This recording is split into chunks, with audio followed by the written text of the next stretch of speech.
Mon dessin animé préféré, c'est Luz à Houseville. J'adore vraiment tout dans cette série, que ce soit les personnages, l'univers, ou même l'ambiance en général. Je trouve vraiment que cette série est excellente. Alors évidemment, elle est pas parfaite, mais selon moi, c'est une série à absolument regarder. J'aime tellement cette série que je pourrais en parler des heures. Et c'est ce que je vais faire dans cette vidéo. Alors installez-vous confortablement, car je vais vous raconter toute l'histoire de Luz à Houseville, du début jusqu'à la fin.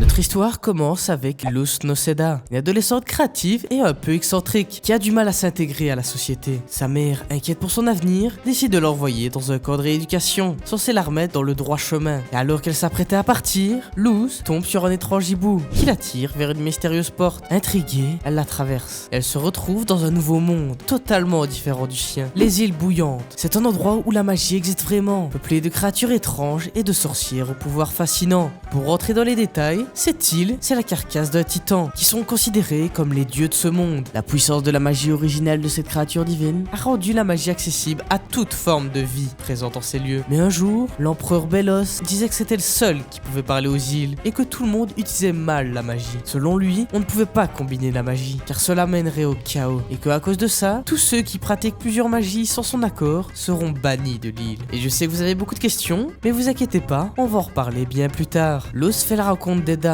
une sorcière hors la loi, surnommée la Dame Hibou, et aussi de King, une créature qui se prétend être le roi des démons. Mais pour l'instant, c'est surtout un petit chien. Ensemble, ils vivent dans la maison Hibou. Et oui, sur la porte, c'est bien un hibou. Et cet hibou s'appelle Hiboubou. Eda explique à Luz que ce monde est gouverné par un certain empereur, l'empereur Belos, un dirigeant qui impose ses règles aux sorciers. Et contrairement aux autres habitants, Eda refuse de se soumettre à son autorité, ce qui fait d'elle une criminelle recherchée. Luz, fascinée par tout ce qu'elle découvre, lui exprime son désir d'apprendre la magie, et contre toute attente, elle accepte de l'apprendre comme apprentie. Mais vous allez le voir, elle va le faire à sa manière. Et Luz a le choix entre rester sur l'île ou alors retourner au camp. Mais évidemment, elle n'a pas du tout envie d'y retourner. Et du coup, ce qu'elle fait, c'est qu'elle va rester sur l'île toute la durée du camp. Et c'est ainsi que commence son aventure dans les îles bouillantes. Eda explique que devenir une sorcière demande du temps et beaucoup de travail, et que cela ne se fait pas du jour au lendemain. Mais cela ne plaît pas vraiment à Luz. Et c'est alors qu'elle rencontre un enchanteur qui lui propose une quête périlleuse, lui promettant de réaliser ses rêves. Cependant, elle découvre rapidement que cette aventure n'était qu'un piège pour la transformer en marionnette et la manipuler. L'enchanteur voulait exploiter Luz pour se venger d'Eda, et c'est donc dès le début que Luz a beau être dans un monde merveilleux, ce n'est pas pour autant que ce monde est bienveillant. Par la suite, Luz veut intégrer une école de magie. Cette école s'appelle X-Side. Elle veut y apprendre la magie là-bas et se faire des amis sorciers. Mais Eda est contre cela, car selon elle, les écoles, c'est la mort de l'individualité, et que c'est la pire chose si elle veut devenir quelqu'un d'important. Elle trouve que c'est mieux d'apprendre par soi-même. Mais Luz se rend quand même à cette école. Et c'est donc là qu'elle rencontrera ses premières amies. La première étant Willow, qui est une fille timide qui contrôle la magie des plantes et qui a un énorme manque de confiance en elle. Mais en contrepartie, elle a un potentiel immense. Luz rencontre également Gus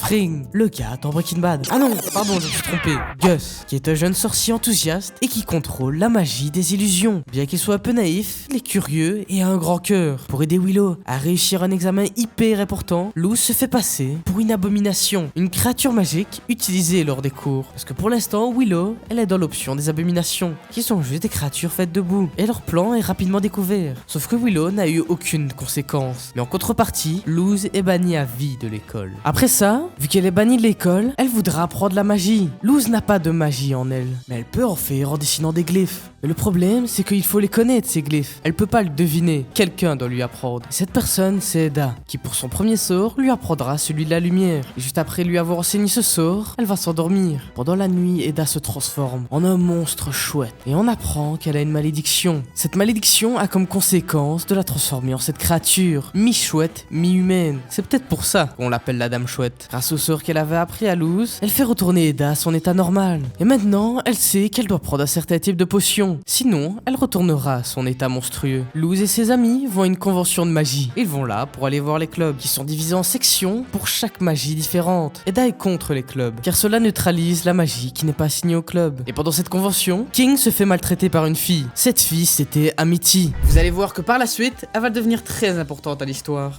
Mais pour l'instant, c'est surtout la rivale de Luz. On se rend compte qu'Amity était la protégée de Lilith, qui est la sœur de Eda. Ce qui fait qu'elle la défie en duel de sorcière. sorcière. Sauf que Luz, pour l'instant, elle ne connaît presque aucun sort. Donc durant le duel, Eda l'aide à tricher. Mais Lilith la dévoile au grand jour. On apprend qu'elle avait fait la même chose avec Amity. Sauf que Amity, elle ne le savait même pas. Et elle se sent ridiculisée. Mais Luz vient la rassurer. Elles ne sont plus vraiment ennemies. Mais disons qu'il y a encore un peu de haine entre elles. Le lendemain, Luz rencontre les frères d'Amity, qui sont hyper sympas avec elle, mais qui aiment un peu trop faire des bêtises. Et au début, elle trouvait ça drôle. Mais quand elle a appris qu'ils voulaient voler le journal intime d'Amity, elle a trouvé ça abusé. Et elle a voulu les arrêter. Mais Amity les a attrapés la main dans le sac. Et elle est vexée par Luz, qui commençait à remonter dans son estime. Mais après une mésaventure dans la bibliothèque, elle explique son point de vue, et Amity commence à un peu l'apprécier. Et Eda répare les erreurs qu'elle avait causées quand elle était encore à l'école, pour que Luz ne soit plus bannie, et puisse enfin être de retour à l'école. Et on apprend par la même occasion que Eda a créé son propre sceptre, et que tous les sorciers sont liés à leur sceptre. Mais avant de retourner dans sa nouvelle école, Luz apprend qu'elle doit connaître 2 sorts, car sinon elle finira en maternelle. Elle connaît déjà celui de la lumière, mais elle a besoin d'aide pour en apprendre un deuxième. Eda l'emmène donc sur une montagne enneigée, où se trouve par hasard Amity, et aussi ses frères et sœurs. Luz, au lieu d'apprendre la magie, triche et utilise une baguette électronique, ce qui fait que les frères d'Amity et Eda se font kidnapper par un monstre. Et c'est à ce moment-là qu'elle se rend compte que la magie se trouve en elle, enfin surtout en Lille, et qu'elle observe les flocons qui l'entouraient. Ces flocons formaient des glyphes. Elle le reproduit et elle arrive à réaliser son second sort. Et grâce à ça, elle arrive à sauver Eda et les autres, avec l'aide de Amity. Et c'est aussi à ce moment-là que débute l'amitié entre Luz et Amity. Maintenant admise dans cette école, elle fait son premier cours. Elle doit choisir une option. En tout, il y en a 9, mais elle n'arrive pas à choisir, à tel point qu'elle finit en retenue. Et finalement, après avoir sauvé l'école d'un monstre qui se faisait passer pour l'inspecteur, le principal l'autorise à participer à toutes les options. Exactement comme Eda l'avait fait quand elle était plus jeune. Et on finit par apprendre que Amity et Willow étaient amies quand elles étaient petites, et qu'elle ne l'était plus parce qu'elle était trop faible comparée à elle. Mais en vérité, on apprend que c'était faux. C'est à cause des parents d'Amity qu'elles ne sont plus amies, car ce sont des gens de la haute classe qui l'interdisaient d'être amie avec elle, car c'était une paysanne. Amity ne voulait pas, mais elle n'avait pas le choix, car sinon Willow serait interdit d'aller à l'école des sorciers. Et elle finit par avouer la vérité à Willow, et Willow comprend et la pardonne. Mais c'est pas pour autant qu'elles sont redevenues amies. Juste après ça, l'école organise le bal de promo, et Amity est désignée comme reine, et Luz est content pour elle. Sauf qu'au fait, durant le bal, la reine doit se battre avec un monstre, appelé Grom, qui prend la forme de ta plus grande peur, et Luz se dévoue pour la remplacer. Et ses peurs, c'était de se sentir faible, mais surtout de devoir faire face à sa mère, parce qu'évidemment, sa mère n'était pas au courant qu'elle était dans un autre monde. Et au final, Amity l'a sauvée, et on se rend compte que sa plus grande peur à elle, c'était de se faire rejeter. En l'occurrence, elle voulait inviter Luz au bal, mais finalement, c'est Luz elle-même qui lui a demandé, pour pouvoir terrasser le monstre. Et à la fin de l'épisode, on voit Luz envoyer des messages à sa mère pour la rassurer sur la façon de comment se passe le camp. Et on se rend compte que sa mère ne reçoit aucun message, mais qu'il y a quelqu'un qui se fait passer pour elle. Et dans l'épisode qui suit, il n'y a rien d'important à l'histoire, sauf le début des sentiments d'amitié pour Luz. Et juste après, on apprend que si Eda continue à utiliser la magie, elle va devenir la femme chouette pour toujours, sans aucun retour en arrière, même avec des potions. Luz essaye donc de voler le chapeau dans l'arsenal de l'empereur. Ce chapeau permet de tout soigner. Et elle le fait durant une sortie scolaire. Et dans cette sortie,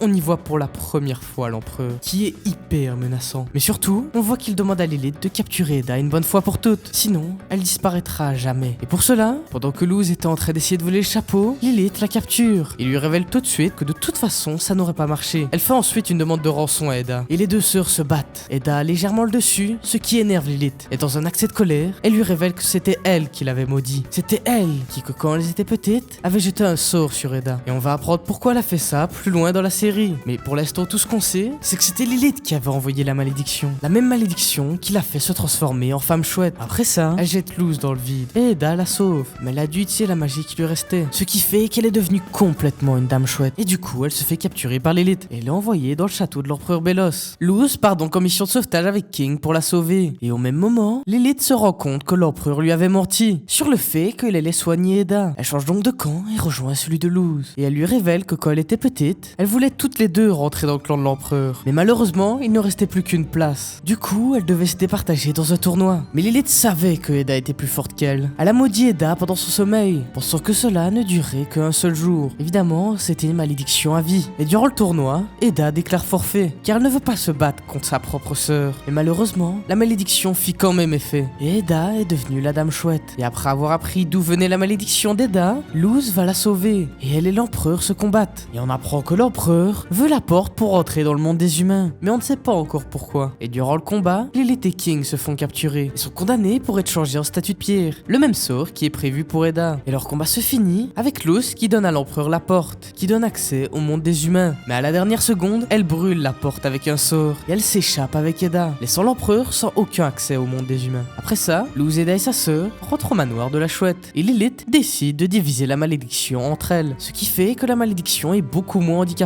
que du coup, elles ne peuvent plus du tout utiliser de magie. Et la saison se clôture avec l'empereur qui est en train de réparer la porte et qui envoie un homme mystérieux pour s'occuper d'elle. Et la saison 2 commence avec Eda qui n'a plus d'argent. Et pour gagner un peu d'argent, elles vont aller terrasser une créature. Et sur leur chemin, elles rencontrent le chevalier doré. Et en vrai, c'est un mec plutôt sympa, qui leur dit que si elles tuent la créature, ils les laisseront tranquilles. Elles font semblant de la tuer avec des jeux d'ombre, et du coup, le chevalier doré les laisse tranquilles. Et la créature leur donne donc ses richesses. Elles n'auront donc plus aucun problème d'argent. Dès qu'elles sont rentrées, vu que Eda et Lilith ne peuvent plus faire de magie, les rôles ont été échangés. C'est Luz qui est devenu leur professeur et qui leur apprend la magie. Et on apprend que la magie, quand elle est sous format papier, doit être structurée pour former un sort. Et c'est un peu comme les mots. On peut pas dire plusieurs mots en même temps. On peut dire plusieurs mots à la suite l'un de l'autre. Et ben la magie c'est à peu près pareil. C'est la combinaison de plusieurs éléments qui permettent de réaliser un sort. Par exemple si on mélange un sort de terre et de feu, cela pourra faire une bombe. Et après ça, Luz et ses amis se font virer de l'école à cause de la mère d'Amity. D'ailleurs, c'est la première fois qu'on voit officiellement ses parents. Le principal n'a pas son mot à dire, parce que c'est les parents d'Amity qui financent l'école. Luz essaye de lever le bannissement, en servant de cible pour la présentation de la nouvelle armée, créée par le père d'Amity. Et Amity qui se rend bien compte que si elle ne fait rien, sa mère va laisser Luz mourir, elle se rebelle et sauve Luz. Et finalement, à la fin de l'épisode, on voit le chevalier doré, qui dit aux parents d'Amity que les abominations sont maintenant la propriété de l'empereur et qu'elles lui serviront d'armée. Grâce au fait que Luz sait maintenant que les sorts sont combinables, elle fait une combination pour devenir invisible. Mais cela ne marche que si elle retient sa respiration. Et King dit qu'il était en réalité le roi des démons et que tous ses pouvoirs résidaient dans sa couronne, mais que quelqu'un le lui avait dérobé et que ça serait à cause de ça s'il ressemblait à un petit chien. Enfin ça, c'est lui qui nous le dit. Et du coup, ils partent à la recherche de sa couronne et ils tombent sur cette île. Et on apprend qu'il y a des années, quand Eda fouillait le clan de l'empereur, elle s'était réfugiée dans ses ruines et que dedans, elle a trouvé un bébé. Et ce bébé, c'était King. Et elle décida de le prendre comme animal de compagnie. Et elle s'est rendue compte qu'au fait, il pouvait parler. Et il disait que c'était le roi des démons. Et vu qu'Eda a trouvé ça mignon, elle a joué le jeu. Et du coup, on a quand même appris quelque chose. C'est que les gravures sur les murs, c'était très certainement le père de King. Et il veut maintenant le retrouver. De retour au manoir, la mère de Eda arrive chez elle et lui dit qu'elle a trouvé un remède pour sa malédiction, grâce à un sage. On voit un flashback où la mère d'Eda veut qu'on la soigne, mais c'est impossible. Et c'est à ce moment-là qu'on découvre qu'il existe des potions permettant d'atténuer sa malédiction. Pas non plus de la stopper, mais du moins fortement la ralentir. Mais dans le présent, sa mère dit avoir trouvé un remède. Et Eda sait qu'elle se trompe, car elle dit ça chaque année. Mais Luz veut quand même l'aider pour voir si ça marche. On apprend aussi que sa mère donnait beaucoup plus d'importance à Eda, car Lilith était beaucoup plus indépendante et n'avait pas besoin d'être rassurée. Du moins, c'est ce que pensait sa mère. Et en parlant de sa mère, elle apprend que le supposé remède du sage était en réalité une supercherie, et que du coup, elle s'était fait arnaquer. Elle retourne près du sage et lui règle son compte, et lui dit de ne plus jamais arnaquer. Après ça, elle rentre chez Eda pour donner à elle et Lilith la potion qui va leur rendre leur état normal. Après cette mésaventure, elle dit à Luz que auparavant, il y avait un autre humain dans ces lieux, mais qu'ils ont perdu la trace de son existence, mais qu'il a vraiment existé. Que si Luz voulait trouver un moyen pour revenir dans son monde, elle aurait besoin de sort de titan, car c'est l'ingrédient de magie le plus puissant de cet univers. Luz, avec l'aide d'Amity, part à la recherche du journal intime de l'humain, qui était en ces lieux autrefois. Mais quand elles ont voulu le lire, un rat avait mangé toutes les pages du livre. Mais en réalité, cette souris fonctionnait comme un prompteur, et que quand on appuyait dessus, on pouvait voir les informations qu'elle avait avalées. Et du coup, Luz et Amity regardent dedans, et on voit le contenu du journal. C'était le journal d'un homme appelé Philip Wittenberg, qui s'était perdu dans les îles il y a très longtemps. Il a écrit tout ce qu'il a appris sur ce monde avant de retourner chez lui. Après avoir appris ça, Luz en fait une paix sur comment retourner dans son monde. Et pendant que Luz est en train de réfléchir, Amity lui dit qu'elle est certaine qu'elle va y arriver. Et d'ailleurs maintenant, elle a une nouvelle teinte de cheveux pour montrer qu'elle s'est vraiment détachée de sa mère. Et d'ailleurs, ça lui va plutôt bien. Et avant de rentrer chez elle, Amity l'embrasse sur la joue. Et c'est à partir de ce moment-là que va débuter la relation entre Luz et Amity, que beaucoup de monde appelle Lumity. Et au dernier moment, on voit la mère de Luz. Et surtout, on voit aussi Luz. Et on découvre que quelqu'un se fait passer pour elle dans le monde des humains et est en train de vivre sa vie. Le lendemain, l'école organise une journée d'amulettes. En fait, dans cet univers, ils appellent ça des amulettes. Cette journée a comme but que les élèves lient leur âme et conviction avec l'une des amulettes pour qu'elles deviennent leur leur sceptre à vie, tout comme a fait Eda. Tout le monde arrive à en avoir une, sauf Luz, car elle n'est pas certaine de ce qu'elle veut exactement, de si elle veut devenir une sorcière, ou rester humaine, ou même juste retourner chez elle. Elle doit réfléchir à ça. Du coup, pendant la nuit, elle va dans l'enclos des amulettes. Et c'est à ce moment-là que l'empereur Belos vole les amulettes, mais que Kikimora fait cracher le vaisseau, car elle était jalouse du chevalier doré, et qu'elle voulait prendre sa place. Le vaisseau se crache donc par terre. Luz, ayant une bienveillance sans pareil, décide d'aller aider le chevalier sans défense, car elle ne voulait pas le laisser mourir. Et c'est d'ailleurs à ce moment-là que l'on voit son visage pour la première fois, et qu'en fait c'était juste un enfant de son âge. Et on apprend aussi que sans son sceptre, c'est juste une personne normale, qui ne possède aucun pouvoir. Et il nous révèle que son véritable nom est Hunter. Lui et Luz font donc une trêve temporaire, et se débarrassent du monstre de Kikimora, et s'occupent de ramener les amulettes. Hunter voulait l'en empêcher, mais finalement la bonté le rattrape, et il décida de la laisser partir. Il annonce à l'empereur que malheureusement, il n'a pas pu lui ramener des amulettes. D'ailleurs, l'empereur a réuni tous les chefs de clan pour leur annoncer qu'ils doivent se préparer, car dans un avenir très proche, ils vont réussir à créer un portail entre les îles bouillantes et celui des humains. Mais l'empereur a besoin du pouvoir des amulettes, car s'il n'est pas soigné par les amulettes, il aura une apparence monstrueuse. L'empereur est déçu de Hunter, et on apprend que même s'il n'avait pas de pouvoir, l'empereur avait confiance en lui, car c'était son neveu. Et à la fin de l'épisode, une des amulettes admet qu'elle a trouvé son propriétaire, et elle rejoint Hunter et devient son sceptre personnel, car le sceptre qu'il avait avant déjà été cassé et en plus n'était pas de lui. Et de retour à nos héros, on apprend un peu plus sur le passé d'Eda. Et dans son passé, elle avait connu un homme appelé Rain. On peut dire qu'ils sont un peu sortis ensemble, et elle lui a appris à jouer de la musique et à vaincre ses peurs. Et Eda commence justement à avoir peur de l'abandon, car elle sait très bien qu'au bout d'un moment, Luz va retourner dans son monde, et qu'elle a entendu que King voulait retrouver son père, et que du coup lui aussi quittera le manoir. Pour contacter son père, King fait un live. Le live est partagé dans tout le royaume, et par chance, cet homme qu'on pensait être son père le voit. Et à la fin, on apprend que même si King retrouve son père, il va avoir le nom de famille d'Eda, car c'est quand même elle qui s'est occupée de lui toute sa vie. L'épisode qui suit, il est super important, parce qu'il va se passer beaucoup de choses. Alors, soyez bien attentifs.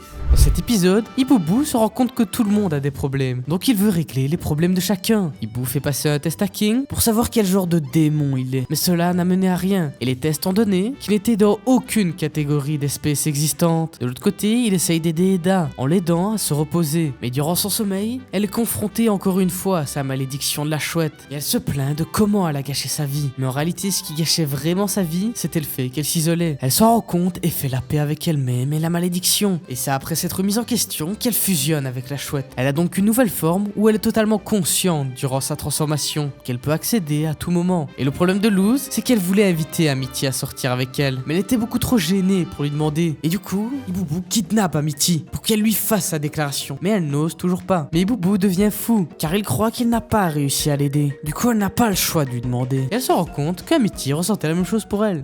Amity Blight, est-ce que tu veux bien sortir avec moi? Oui.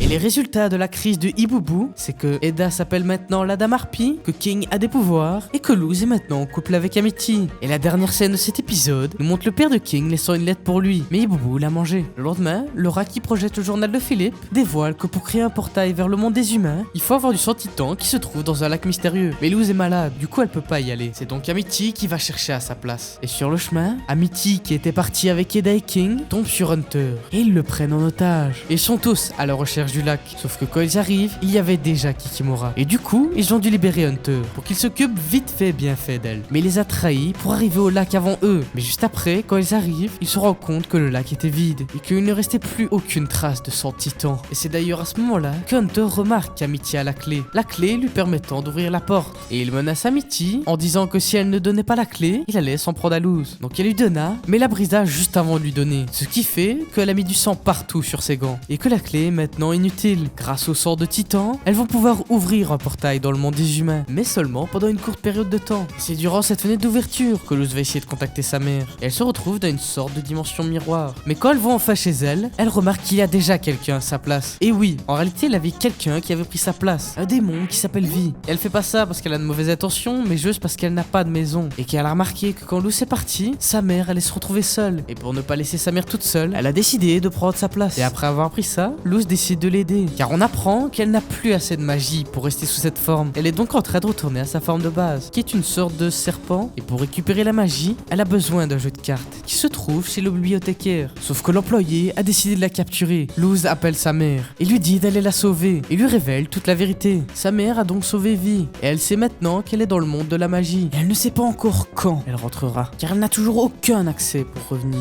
Mais juste avant de partir, elle révèle à sa mère qu'elle était restée volontairement dans ce monde au début, ce qui fait que sa mère culpabilise de l'avoir envoyée dans un camp. Et juste avant que le portail se referme, Luz promet à sa mère qu'elle va tout faire pour revenir dans son monde et rester avec elle. De retour aux îles bouillantes, Luz va en apprendre plus sur Philippe. Du coup, elle et Lilith, enfin surtout Lilith, trouvent un moyen de remonter dans le temps grâce à un endroit qui sert de trou de verre temporel et qui n'est possible qu'une fois par an. Et par chance, elle le trouve et elle remonte dans le temps et vont à la rencontre de Philippe. Elle parle avec lui et s'entend super vite avec lui, même un peu trop vite. Il est un peu trop sympa pour quelqu'un qui vient de rencontrer. Mais du coup, quand ils ouvrent la porte qui d'après Philippe est là où se trouve le collectionneur, une personne qui pourrait vraiment les aider, eh ben en réalité c'était un dinosaure qui se trouvait dans cette pièce. Et on se rend compte que Philippe les a bernés. Tout ça pour récupérer une tablette avec un signe de lune dessus. D'ailleurs cette tablette, elle va devenir super importante à l'avenir, donc ne l'oubliez pas. Luz arrive à calmer le monstre et à retrouver Philippe. Et quand elle retrouve Philippe, elle remarque bien que ça ne sert à rien de parler avec lui. Et avant de partir, Lilith le frappe dans le visage. Et à la fin de l'épisode, on se rend compte que c'est très certainement Belos, car il fait exactement la même chose que lui. Comme par exemple le fait de casser des amulettes pour récupérer leur pouvoir et se régénérer. Bon, ok, c'est Belos. Et dans les épisodes qui suivent, il n'y a rien de vraiment important, à part le fait que Hunter rencontre pour la première fois Willow, et qu'il se lie d'amitié avec quelqu'un de son âge pour la première fois de sa vie. Et on apprend aussi que le père de Luz est mort quand elle était jeune, et que chaque année, elle allait voir sa tombe avec sa mère,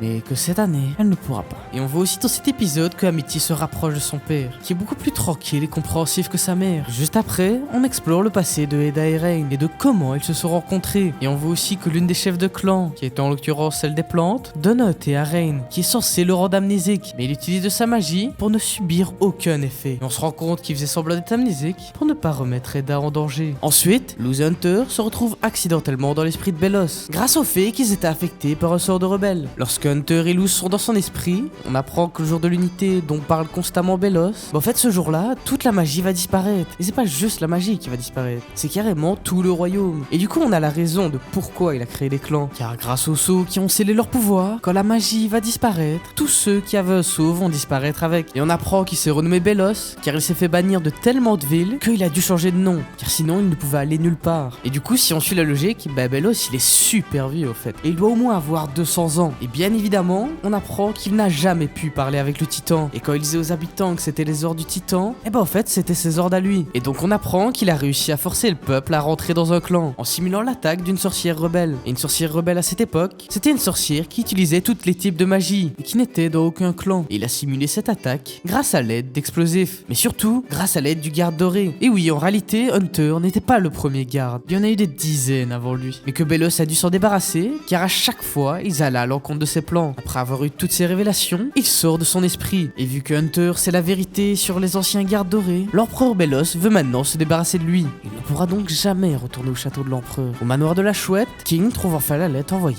par le mystérieux individu qu'on avait vu plus tôt, et que cet homme les emmène dans son monde, pour découvrir qui est vraiment King. Et pour aller dans son monde, il devait passer par un portail, sur une île en doigt, dont seulement eux avaient l'accès. Il va dans leur monde, où ce sont tous des chasseurs du titan, et ils veulent le recruter en tant que chasseur. Et plus Luz parle avec le dirigeant, plus elle se rend compte que quand il est en train de décrire un titan, il est en train de décrire King. Et au même moment, leur chef s'en rend compte aussi, donc il voulait évidemment le tuer, car ce sont littéralement des chasseurs du titan, donc forcément qu'ils vont essayer d'aller le tuer. Luz et King rentrent chez eux et détruisent l'île, pour qu'il n'ait plus aucun accès dans leur monde. Donc dans cet épisode, on a appris que King était un titan, qui dans ce monde sont considérés comme des dieux, mais qu'il était encore un peu trop jeune pour être considéré comme un dieu. D'ailleurs, si vous demandez où est passé Hunter, il réside à Exide, parce que c'est littéralement le seul endroit qu'il connaît au monde, en dehors du château de l'empereur. Par la suite, on apprend que la maison d'Eda a été cambriolée par l'empereur, et qu'il n'y a plus rien à l'intérieur. Mais heureusement, Eda et Lilith ont pu s'échapper bien avant que ça arrive, et ne se sont pas fait attraper. Luz et King rentrent de l'île, et révèlent à Eda que c'est un titan, et on comprend qu'il a cette apparence de petit chien, car c'est encore un bébé. Eda et Luz se font capturer par les gardes, et on se rend compte que c'était en réalité les gars de Rain, que cela a été une ruse pour les ramener à eux et pouvoir former une équipe, composée de la famille d'Eda, donc Luz, King et Lilith, de Rain et des deux chefs de clan, le chef de clan des abominations et celui du clan des animaux. On est 24 heures avant le jour de l'unité, tout le monde est réuni et prépare un plan. Rain nous Luz apprend que le jour de l'unité ne va pas détruire tous ceux qui emploient la magie, mais tous ceux qui ont un sceau. Voilà pourquoi Belos voulait que tout le monde en ait un. Et on nous révèle que la malédiction de la chouette pourrait corrompre le sort de drainage. Et pour cela, on a besoin que Eda utilise sa magie corrompue sur le site de drainage. Et pour faire ça, on va la faire passer pour un chef de clan, en l'occurrence Rain. Tout cela grâce à une illusion. Mais malheureusement, pour bien se faire passer pour lui, elle a besoin de se mettre un sceau. Ce qui fait que même si elle arrive à soigner sa malédiction, elle ne pourra plus jamais utiliser de magie. Mais elle le fait quand même, vu que c'est toujours mieux que la destruction de leur monde. Pendant ce temps, Luz retrouve ses amis, c'est-à-dire Willow, Gus et maintenant Hunter. Et par la suite, évidemment Amity, qui avait été punie par sa mère car elle l'avait espionné. Et c'est à ce moment-là que Luz rejoint Amity et qu'elle s'embrasse pour la première fois.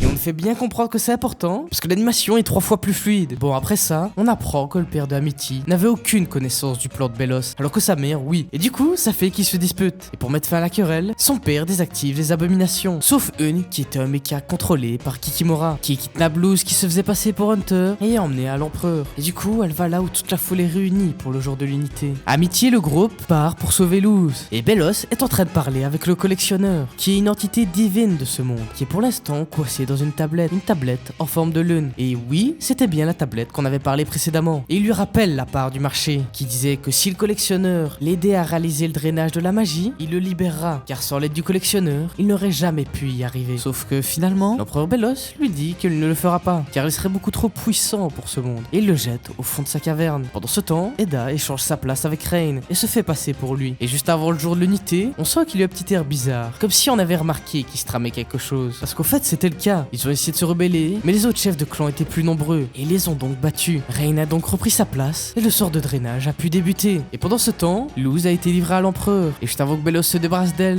en lui jetant un sort de pétrification, Luz arrive à lui infliger un sceau, ce qui fait que lui aussi est affecté par le sort de drainage. Et du coup, à cause de ça, il entre dans sa véritable forme, sa forme originelle. Parce qu'un humain de 200 ans, c'est pas censé être encore en vie. Avec cette forme monstrueuse, il veut s'en prendre à Luz. Mais heureusement, ses amis sont là pour la sauver. Et King aussi. Et en parlant de King, vu qu'il peut pas vraiment les aider en se battant, il va donc trouver la tablette du collectionneur. Et ils parlent tous les deux. Et le collectionneur reconnaît tout de suite que King est un titan. Et qu'il a donc le pouvoir de le libérer. Et du coup, ils font un marché, qui est que King doit le libérer, à condition qu'il stoppe le jour de l'unité, c'est-à-dire le drainage. Le collectionneur accepte, à condition qu'après ça, ils jouent ensemble. Et du coup, le collectionneur est enfin libéré. Et le collectionneur, c'est lui. C'est un enfant des étoiles avec la puissance d'un dieu. Non mais sérieusement, regardez comment il a géré Belos. Tu veux jouer à chat?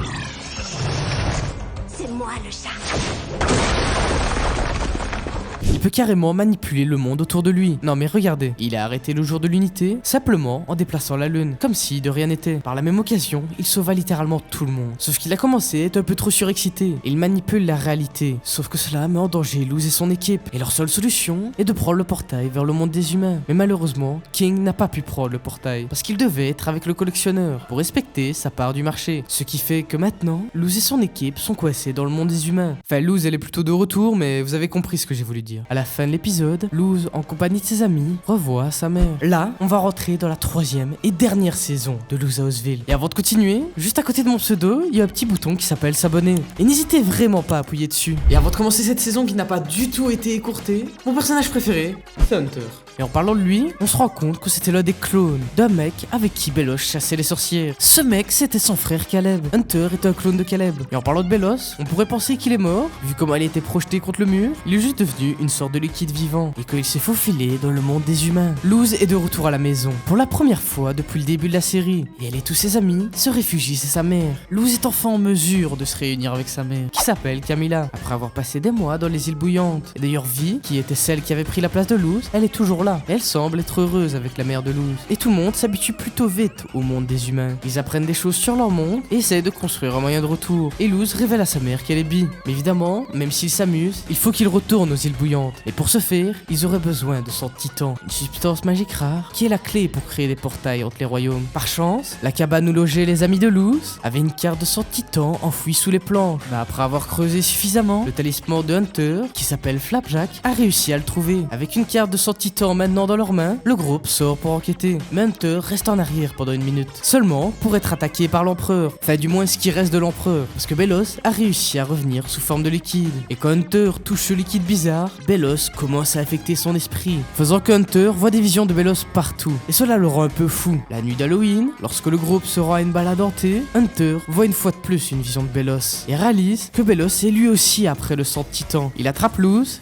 et ils partent enquêter par eux-mêmes, atteignant finalement un cimetière. Belos prend le contrôle total du corps de Hunter, et c'est là qu'a lieu le meilleur combat de cette série. Et c'est durant ce combat que arrive le reste de l'équipe. Flapjack fait de son mieux pour les aider, mais Belos l'attrape, et commence à aspirer son énergie vitale, ce qui est en train de le blesser. Et ça, c'est la goutte de trop pour Hunter. Il parvient donc à reprendre le contrôle de lui-même, assez longtemps pour attraper le sang de Titan, et le jeter dans l'eau. Et Belos reprend le dessus, et plonge tête la première dans le lac, étant à 2 doigts de noyer Hunter. Camilla saute aussi dans le lac, ramenant Hunter à la surface. Et Belos s'éjecte de son corps, attrape le sang de Titan, et retourne dans le royaume des îles bouillantes. Mais Hunter est entre la vie et la mort. Et c'est maintenant que Flapjack, toujours gravement blessé, arrive et se sacrifie pour que sa magie puisse réanimer Hunter. Et tout le monde se jette dans le portail, même la mère de Luz. Mais Vi reste dans le monde des humains, parce qu'il faut quand même qu'il ait quelqu'un qui reste à la maison. Et pendant que tout ça se passait, dans les îles bouillantes, le collectionneur faisait des dégâts, en transformant tout le monde en marionnette pour jouer à ses jeux. Mais il garde King, car selon lui, c'est son meilleur ami. D'ailleurs, fun fact, le doubleur du collectionneur, c'est le même doubleur que Gumball. Vous voulez être mes amis de magie basket?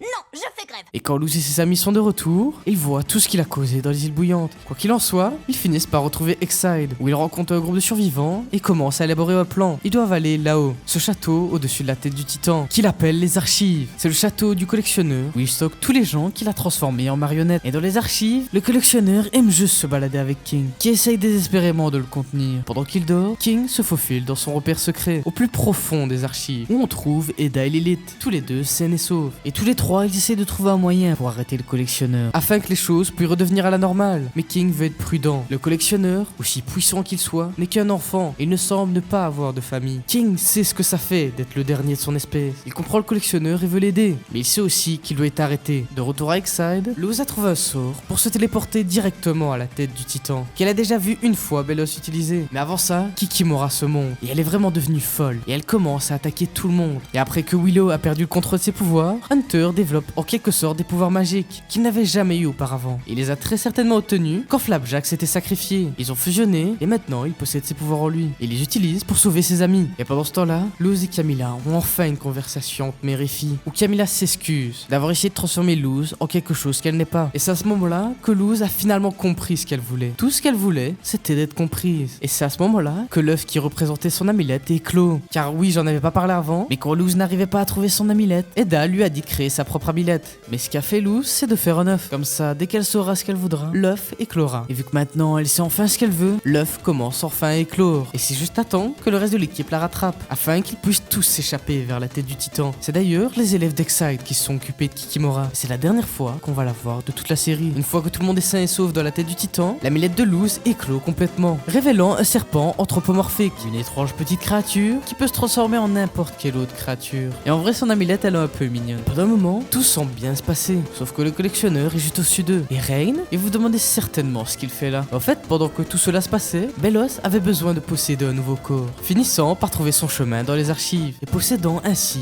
Rain Whisper, ancien chef des rebelles. Tout en possédant son corps, Belos commence à manipuler le collectionneur, lui disant qu'il est en danger, disant que King va le trahir et que Luz est là pour l'arrêter. Ce qui en vrai n'est pas tout à fait faux, c'est juste un peu exagéré. Donc juste après que l'amulette de Luz sort et que tout le monde se sent en sécurité, nous voyons le collectionneur et Belos les espionner. Le collectionneur finit par croire que ce que Belos lui a dit était vrai, et du coup le collectionneur attaque. Il transforme les amis de Luz en marionnettes et les utilise pour piéger Luz, Eda et King dans des cauchemars éveillés. Mais quand le collectionneur se fait passer pour Amity, Luz voit clair dans son jeu et elle comprend rapidement ce qui se passe, ce qui fait que Luz brise l'illusion du collectionneur. Tout cela grâce à un sort de lumière. Et elle fait de même pour Eda et King. Cependant, le collectionneur apparaît. Tiens-toi prêt à m'accueillir, Vermisseau. Ok, elle a pas vraiment dit ça, mais c'est un peu ce qui s'est passé. Et il est là pour qu'on joue à ses jeux. Et ces jeux mettent leur vie en danger. Mais le collectionneur ne voit pas le mal dans ça, puisqu'il n'a pas le concept de la mort et ce que ça signifie pour les mortels. Pendant que tout cela se passait, l'empereur Belos, toujours en train de contrôler Rain, s'envole vers son château. Et vous vous rappelez quand j'ai dit que les îles bouillantes étaient construites sur le cadavre de Titan? titans morts, Belos entre dans la salle du trône et essaie de posséder le cœur du titan. Et même si le titan était mort, son cœur battait toujours. Et vu que maintenant Belos peut posséder n'importe qui, vous savez très bien ce qui va se passer. Mais revenons à Luz. Et Luz explique aux collectionneurs qu'ils en ont marre de jouer à ces jeux, parce qu'il y a une menace qui pèse sur leur monde. Le collectionneur est donc triste, et Luz essaye de lui parler. Et c'est durant leur discussion que le collectionneur explique ses origines. Il y a très longtemps, ses frères et sœurs, appelés les archivistes, l'ont envoyé dans les îles bouillantes. Et le collectionneur s'est lié d'amitié avec tous les bébés titans, tout comme King. Mais la puissance des titans a effrayé les archivistes, parce qu'apparemment, la seule chose plus puissante que la magie du collectionneur est un titan, car la magie des titans annule celle du collectionneur. Les archivistes ont donc commencé à les éliminer un par un, et cela a rendu le père de King fou de rage. Il s'est trompé et a blâmé le collectionneur pour ce que ses frères avaient fait, l'enfermant dans cette tablette en forme de lune. Donc on apprend qu'il est juste un enfant solitaire, qui cherche à se faire des amis, mais il ne sait pas comment faire. Alors Luz décide de lui apprendre, en lui montrant comment elle est devenue amie avec Eda, King et les autres, l'amenant à plusieurs endroits à travers les îles bouillantes. Cela signifiait beaucoup pour elle. Et il retourne dans le crâne du titan. Attends, mais qu'est-ce qu'on voit là-bas ?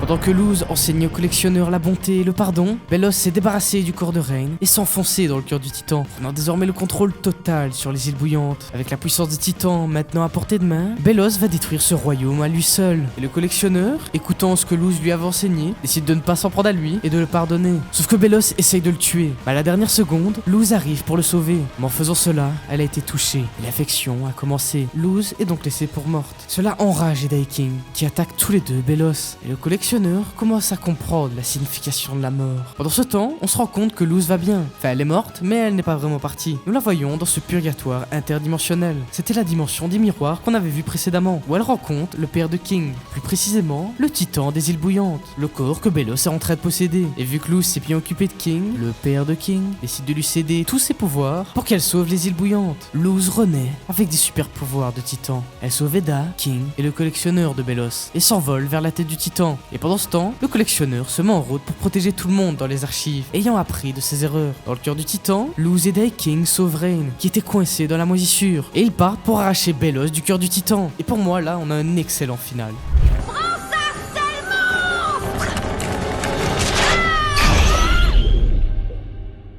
Belos est donc forcé hors du titan. Il perd le contrôle et toute la moisissure s'évapore. Et les îles bouillantes sont sauvées. Dans une tentative désespérée, Belos se fait passer pour Philippe. Et il fait genre qu'il avait été maudit. Mais évidemment, personne ne le croit. Et Luz recule pendant que Belos est bombardé de pluies d'acide. L'empereur Belos est donc enfin mort. Luz perd alors ses pouvoirs de titan. Le collectionneur aide à ramener tout le monde à la normale et les ramène chez eux. Et tous nos héros se retrouvent avec leur famille. Et d'ailleurs, hormis Flapjack, tout le monde a survécu à cette aventure. Le collectionneur, sachant qu'il a encore beaucoup de choses à apprendre, s'envole vers le cosmos et Luz se retrouve avec sa famille et ses amis. Tout est enfin redevenu à la normale. On avance de quelques années dans le temps et on voit Luz dans le royaume des humains, préparant ses affaires pour l'université. L'université dans les îles bouillantes. Et pendant que Luz fait ses affaires, on a un super montage pour voir ce que tout le monde est devenu. Willow est devenue une pro du Magie Basket, Hunter a retrouvé une nouvelle amulette, et je sais pas vraiment ce qu'est devenu Amity. On la voit bien après, mais j'arrive pas à comprendre ce qu'elle est devenue. Donc si vous le savez, dites-le moi dans les commentaires. Et en parlant d'Amity, son père travaille avec Rain pour développer un moyen de supprimer les sceaux des clans. Alors que les îles bouillantes inaugurent une nouvelle ère de liberté et de paix, il y a une toute nouvelle université de magie qui ouvre, où Luz s'est justement inscrit. Et que c'est dans cette université pour enseigner à tout le monde des humains. Et aussi étonnant que cela le soit, c'est Eda la directrice de cette université. Et King est devenu un peu plus grand. Et tout le monde se rassemble pour accueillir Luz et Camilla, car il leur avait préparé une énorme fête surprise. Même le collectionneur est là pour réaliser un feu d'artifice. Et tout le monde se réunit pour finir